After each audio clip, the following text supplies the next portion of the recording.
So what would you say the top 3 tests one should have to ensure metabolic health?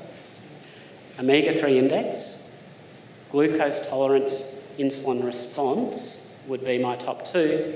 And if a lot of people have it, is the LDL subfraction test. I think a triglyceride is absolutely fine because I can infer what your subfraction will be from the triglyceride, but people have a lot of concern about cholesterol, so we do the LDL subfraction. Would probably be the top 3 tests that people come looking for. Just remembering that if you get an LDL blood test that's done not with the subfractions, that's actually a chemical equation. They don't measure your LDL.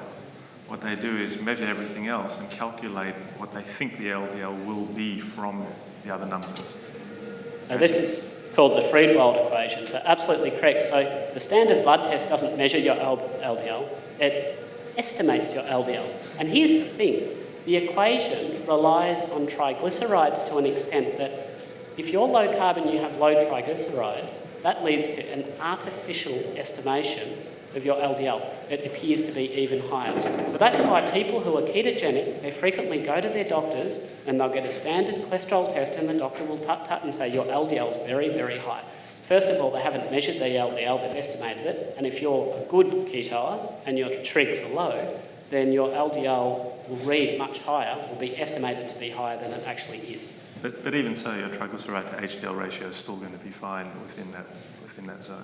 If those doctors are able to interpret that. But certainly from a standard blood test, your trig to HDL ratio, as Doron said, is key. That tells you all you need to know.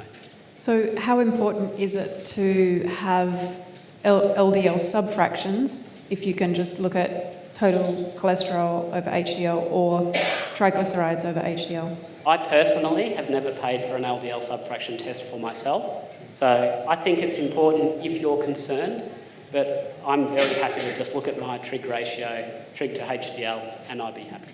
And how much does LDL fluctuate from season to season, from week to week?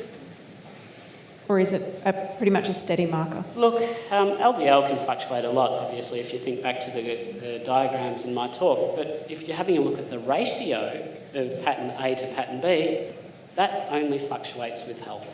So if you lower your blood sugar, that will, over time, that'll improve. If you increase your sugar, that will worsen over time. So that's subject to much less fluctuation and is a much more reliable marker.